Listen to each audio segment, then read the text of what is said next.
మన ఛానల్కు స్వాగతం. జ్యోతిష చక్రంలోని 11వ రాశి కుంభరాశి. కుంభరాశి వారు ఈ 2026వ సంవత్సరం మే మాసంలో పొరపాటును కూడా ఈ 3 తప్పులను అస్సలు చేయకండి. మీ దగ్గర ఉన్న ధనమంతా పోయి పేదవారవుతారు. 7 తరాల వరకు మిమ్మల్ని దరిద్రం అనేది వదలదు. మరి ఈ సంవత్సరం 2026వ సంవత్సరం మే నెలలో కుంభరాశి జాతకులు పొరపాటును కూడా చేయకూడని ఆ 3 తప్పులు ఏంటి? ఉన్న ధనమంతా పోయి ఈ రాశివారు పేదవారు అవ్వకుండా ఉండాలి అంటే ఏం చేయాలి? అదేవిధంగా ఈ మే 2026వ సంవత్సరంలో లక్ష్మీదేవి అనుగ్రహం పొందాలి అంటే కుంభరాశి వారు ఎటువంటి విధి విధానాలు పాటించాలి? అలాగే మే 2026వ సంవత్సరంలో కుంభరాశి వారి గ్రహస్థితి ఏ విధంగా ఉంటుంది? ఇటువంటి ఎన్నో ఆసక్తిపరమైన విషయాలను ఈరోజు మనం ఈ వీడియోలో తెలుసుకుందాం. అదేవిధంగా ఈ వీడియోని ఎక్కడా కూడా స్కిప్ చేయకుండా చివరి వరకు చూడండి. అప్పుడే మేము మీకు ఏం చెప్తున్నామో పూర్తిగా అర్థమవుతుంది. అలాగే వీడియోని లైక్ చేయండి. మీరు చేసే ఒక చిన్న లైక్ మాకు ఎంతో సపోర్ట్ ఇస్తుంది, గుర్తుపెట్టుకోండి. ఇక వివరాల్లోకి వెళ్తే కుంభరాశి రాశి చక్రంలో 11వ రాశి. ధనిష్ట నక్షత్రం 3-4 పాదాలు, శతభిష నక్షత్రం 1-2-3-4 పాదాలు, పూర్వభద్ర నక్షత్రం 1-2-3 పాదాలు, మొత్తం 9 నక్షత్ర పాదాలు కుంభరాశికి చెందుతాయి. ఈ రాశికి అధిపతి శనిదేవుడు. కుంభరాశి వారి లక్షణాలు ఏ విధంగా ఉంటాయి అంటే వీరికి పరోపకార బుద్ధి, దానగుణం, ధనం, విద్య కోసం ఉద్యమించడం, పుణ్యం చేయటం విశేషం. అనంతమైన కీర్తి ప్రతిష్టలు కలిగి ఉండడం, శక్తితో ధనాన్ని సంపాదించడం, ఖర్చు చేయడం, అదేవిధంగా ఏ విషయం పట్ల కూడా భయం అనేది లేనివారుగా ఉండడం, ఇవన్నీ కూడా కుంభరాశి వారి యొక్క లక్షణాలు. కుంభరాశి వారి యొక్క శారీరక లక్షణాలు గనక చూసుకున్నట్లయితే ఈ రాశిలో పుట్టినవారు బలంగా మంచి అవయవ సౌష్ఠవంతో ఉంటారు. మధ్య వయస్సు వచ్చేసరికి పూర్తిగా తయారవుతారు. అదేవిధంగా ఈ కుంభరాశిలో పుట్టిన వారి పురుషుల్లో అయితే స్త్రీ లక్షణాలు, స్త్రీలైతే పురుష లక్షణాలు సూచనగా కనిపిస్తూ ఉంటాయి. వేద జ్యోతిష శాస్త్రం ప్రకారం 2026వ సంవత్సరం మే నెల చాలా ప్రత్యేకమైనది. ఎందుకని అంటే మే నెలలో అనేక ప్రధాన గ్రహాల యొక్క రాశిచక్ర మార్పులలో కొన్ని రాశుల పరిస్థితుల్లో మార్పు ఉండే పరిస్థితి కనిపిస్తుంది. గ్రహాలు ప్రతి నెల కూడా వాటి రతిని అలాగే నక్షత్రాన్ని మారుస్తూ ఉంటాయి. దీంతో రాశిచక్రంలోని వివిధ రాశి జాతకుల వారికి వారి యొక్క గ్రహాల బలాలను అనుసరించి ప్రత్యేకమైన ఫలితాలు సిద్ధిస్తాయి. అయితే ఈ మే మాసంలో వారి రాశిచక్రంలో కొన్ని రాశుల వారు అద్భుతమైన 20 ప్రయోజనాలను పొందుకోబోతున్నారు. ఆర్థిక పరంగా వ్యాపార వృద్ధి చెందడం, ఊహించని ధనలాభం కలగడం వంటివి చెవి చూస్తారు. ఇదిలా ఉండగా ఈ మే 2026వ సంవత్సరంలో అనేక గ్రహాలు, నక్షత్రాలు రాశి సంచారం చేయబోతున్నాయి. ఈ నెలలో మొత్తం 4 గ్రహాలు వాటి స్థానాలలో మార్పులు చేసుకోబోతుంది.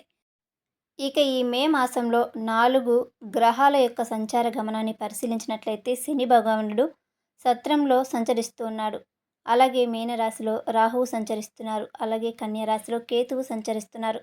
అదేవిధంగా 3వ ఇంట్లో మేషరాశిలో గురువు సంచరిస్తున్నారు. ఇక వీటితో పాటుగా ఈ నూతన సంవత్సరం అంటే ఈ 2026వ సంవత్సరంలో ఉన్నటువంటి గురు శుక్ర పాఠ్యములు కూడా కుంభరాశి వారికి ప్రధానమైన ఫలితాలను ఇవ్వబోతున్నాయి.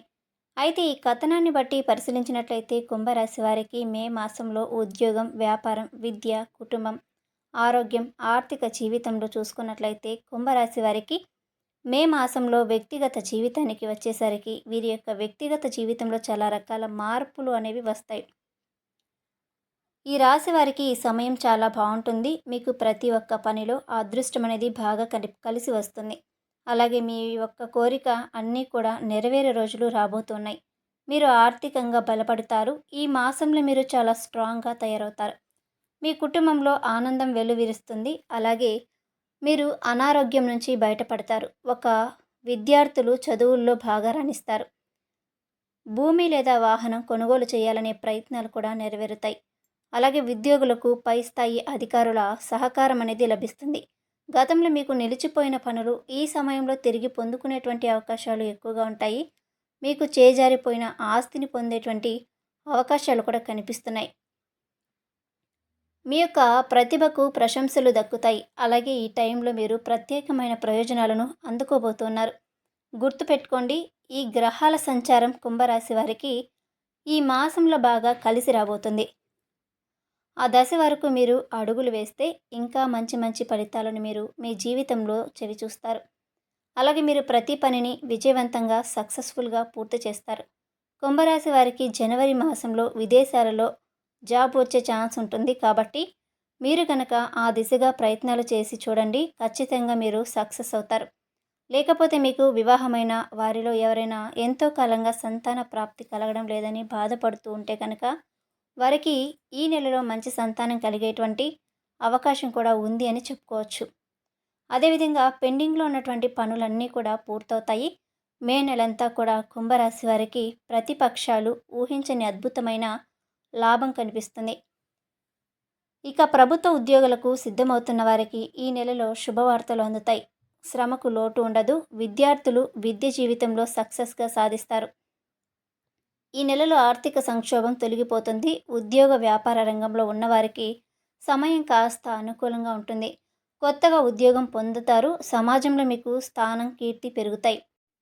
మీకు ప్రతి పనిలోనూ అదృష్టం కలిసి వస్తుంది. వృత్తి, ఉద్యోగం, వ్యాపారం, కుటుంబం, ఆరోగ్యం, ఆర్థిక అలాగే కెరీర్ పరంగా కుంభరాశి వారికి అంతా బాగుంటుందని చెప్పుకోవచ్చు.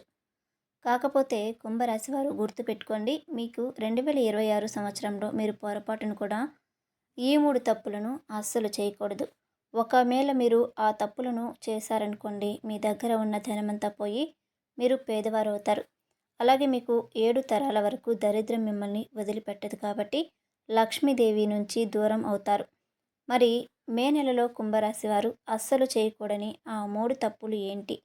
ఉన్న ధనమంతా పోయి పేదవారు అవ్వకుండా ఉండాలి అంటే ఏం చేయాలి? అదేవిధంగా లక్ష్మీదేవి అనుగ్రహం పొందాలి అంటే కుంభరాశి వారు ఎటువంటి విధి విధానాలు పాటించాలి అనేది ఇప్పుడు మనం ఈ వీడియోలో చూద్దాం. ముందుగా మే మాసంలో కుంభరాశి జాతకులు పొరపాటును కూడా చేయకూడని ఆ తప్పుల విషయానికి వచ్చినట్లయితే కుంభరాశి వారు మే మాసంలో గుర్తుపెట్టుకోండి, మీ దగ్గర డబ్బు ఉన్నాయి కదా అని పొగరుగా ఉండకూడదు. తల పొగరుతో ఎవరిని కూడా దూషించకూడదు. కంటికి కనిపించిన ప్రతి ఒక్కరిని కూడా చిన్న చూపు అనేది చూడకూడదు. గుర్తుపెట్టుకోండి. ఇక రెండో తప్పు విషయానికి వస్తే, ఎవరైతే మీకు కష్ట సమయంలో, కష్టకాలంలో ఆర్థికంగా మద్దతుగా సపోర్టుగా ఉంటారో అటువంటి వారిని మీరు ఎప్పుడూ కూడా మీ మాటలతో అసలు బాధ పెట్టకూడదు. మీకు సహాయం చేసిన వారు ఆపద సమయంలో డబ్బు కోసం మీ ఇంటి గడప తొక్కితే వారిని అవతలికి పోమని చెదిరించుకోకూడదు. వీలైతే సహాయం చేయండి, కానీ వారిని ఆ రకంగా ఆ భావంతో చూడకూడదు. ఇక మూడవది, మీ దగ్గర డబ్బులు ఉన్నాయి కదా అని అనవసరమైన ఖర్చులు అస్సలు చేయకూడదు. అలా చేస్తే లక్ష్మీదేవిని మీరు అవమానించినట్లు అవుతుంది. కాబట్టి డబ్బులను వృధాగా ఖర్చు పెట్టకూడదు. మద్యపానం, జూదం, ధూమపానం వంటి అలవాట్లకు బానిసై డబ్బును లెక్క చేయకుండా విచ్చలవిడిగా ఖర్చు చేయకూడదు. అవసరం ఉంటేనే తప్ప డబ్బును అనవసరంగా ఖర్చు చేస్తే లక్ష్మీదేవి మీ పైన కోపగించుకుంటుంది. ఇక మీ ఇంటి నుంచి ధనలక్ష్మీదేవి వెళ్ళిపోతుంది. ఉన్న ధనమంతా పోయి మీరు పేదవారు అవుతారు. 7 తరాల వరకు దరిద్రం అనేది మిమ్మల్ని వదిలిపెట్టదు. కాబట్టి మే నెలలో కుంభరాశి వారు పొరపాటును కూడా ఇప్పుడు చెప్పుకున్నటువంటి ఈ 3 తప్పులను అస్సలు చేయకండి. అలాగే లక్ష్మీదేవి యొక్క అనుగ్రహం పొందాలి అంటే కుంభరాశి వారు ఎటువంటి విధి విధానాలు పాటించాలో కూడా ఇప్పుడు తెలుసుకుందాం. సర్వ సంపదలకు ఆది దేవత అయిన శ్రీ మహాలక్ష్మీదేవి, ఆమె కరుణా కటాక్షాలు లేకపోతే ఎంతటి గొప్పవారైనా సరే దళితుడిగా జీవించాల్సిందే. ఆ చల్లని తల్లి అనుగ్రహం కలిగితే గనక అక్షరం మొక్క రాని వారు కూడా అష్టైశ్వర్యాలు అనుభవిస్తాడు. ఆ తల్లి ఇష్టాలను తెలుసుకొని అందుకు తగ్గట్టుగా నడుచుకుంటే ఆ లక్ష్మీదేవి యొక్క కృపతో హాయిగా జీవించవచ్చు. మరి అందుకు ఏం చేయాలి అంటే గనక, మన ఇంటికి లక్ష్మీదేవి రావాలి అంటే, ఇల్లు సిరి సంపదలతో తొలుతూగాలి అంటే లక్ష్మీదేవి రావడానికి ఉండవలసిన అనుకూలమైన వాతావరణం ఆ ఇంట్లో ఖచ్చితంగా ఉండి తీరాలి. అప్పుడే లక్ష్మీదేవి ఇంట్లోకి ఇష్టంగా అడుగు పెడుతుంది. సహజంగా లక్ష్మీదేవి శుభ్రంగా ఉండే ఇళ్లలో నివసిస్తుందని వాస్తుశాస్త్ర నిపుణులు చెప్తున్నారు. కాబట్టి లక్ష్మీదేవి మన ఇంటికి రావాలి అంటే ముఖ్యంగా ముందుగా గుర్తుపెట్టుకోండి, ఇల్లు శుభ్రంగా ఉండాలి. ఇంట్లో ఎక్కడా కూడా బూజులు, దుమ్ము, ధూళి లేకుండా శుభ్రంగా ఉంచుకోవాలి. అలాంటి ఇంట్లోకి మహాలక్ష్మీదేవి రావడానికి ఇష్టపడుతుంది. అదేవిధంగా ఏ ఇంట్లో అయితే నిత్య దీపారాధన చెయ్యరో ఆ ఇంట్లోకి లక్ష్మీదేవి రావడానికి ఇష్టపడదని పండితులు చెప్తున్నారు. ప్రతిరోజు ఇంట్లో దీపారాధన చేయటం వలన ఇంట్లో సానుకూలత అనేది వ్యాపిస్తుంది. కుటుంబ సభ్యులకి చిరాకు పోయి ప్రశాంతత ఉంటుంది అని చెప్తున్నారు. ఇక మన ఇంట్లోకి ధనం అలాగే మనశ్శాంతి అన్నీ కూడా రావాలి అంటే మన ఇంటి ప్రధాన గుమ్మం లక్ష్మీదేవికి నచ్చినట్లుగా ఉండాలని, ఇంటి ప్రధాన ద్వారం ముందు కొన్ని శుభకరమైన ఏర్పాట్లు చేసుకుంటే ఆ లక్ష్మీదేవి మన ఇంట్లోకి ఇష్టంగా వస్తుందని చెప్తున్నారు. ఉదయాన్నే మన ఇంటి ప్రధాన గుమ్మం ముందు శుభ్రంగా చేసుకొని నీటిని చల్లుకొని తర్వాత ముగ్గు వేసి గడపకు పసుపు రాసి కుంకుమ బొట్లతో అలంకరిస్తే గనక లక్ష్మీదేవి ప్రసన్నమవుతుందని, అప్పుడు లక్ష్మీదేవి ఇష్టంగా ఇంట్లోకి వస్తుందని పండితులు చెప్తున్నారు. ఇక ముఖ్యంగా ఏ ఇంట్లో అయితే స్త్రీలు ఎప్పుడూ కూడా రోదిస్తూ ఉంటారో ఆ ఇంట్లోకి లక్ష్మీదేవి రావడానికి అస్సలు ఇష్టపడదు. కాబట్టి ముఖ్యంగా ఏ ఇంట్లోని స్త్రీలు రోదించుకోవడం మంచిది కాదని చెప్తున్నారు వాస్తు నిపుణులు. కాబట్టి స్త్రీలు ఎప్పుడూ కూడా ఇంట్లో కలకలలాడుతూ సంతోషంగా ఆనందంగా చలాకీగా తిరుగుతూ ఉంటారు. ఆ ఇంట్లో లక్ష్మీదేవి తాండవిస్తుందని, వారికి అదృష్టం కలిసి వస్తుందని జ్యోతిష్య నిపుణులు తెలియజేస్తూ ఉన్నారు. లక్ష్మీదేవి అనుగ్రహం ఉన్న ఇంట్లో మనశ్శాంతికి కూడా లోటు ఉండదని చెప్తున్నారు. మే నెలలో కుంభరాశి వారి పరిస్థితులు, గ్రహస్థితులు ఎలా ఉంటున్నాయి, ఇక మీరు పొరపాటును కూడా చేయకూడని ఆ 3 తప్పులు ఏంటి, ఇంట్లో ధనం పోయి పేదవారు అవ్వకుండా ఉండాలి అంటే, కుంభరాశి వారు లక్ష్మీదేవిని అనుగ్రహం పొందాలి అంటే ఎటువంటి విధి విధానాలు పాటించాలో కూడా తెలుసుకున్నారు కదా. ఈ వీడియోలో ఉన్న ఇన్ఫర్మేషన్ మీకు నచ్చినట్లయితే వీడియోని లైక్ చేయండి. అలాగే మీరు మొదటిసారి కనుక మా ఛానల్ని చూస్తుంటే ఇప్పుడే ఛానల్ని సబ్స్క్రైబ్ చేసుకొని పక్కనే ఉన్నటువంటి గంట సింబల్ని యాక్టివేట్ చేసుకోండి. ఇలా మీరు గంట సింబల్ని యాక్టివేట్ చేసుకోవడం మా ఛానల్లో పోస్ట్ అయ్యే ప్రతి వీడియోకి సంబంధించిన నోటిఫికేషన్ అనేది ముందుగానే అందుతుంది. అలాగే ఓం నమ శివాయ అని ఒక చిన్న కామెంట్ చేయండి. వీడియోని పూర్తిగా చూసినందుకు ప్రతి ఒక్కరికి కూడా ధన్యవాదాలు.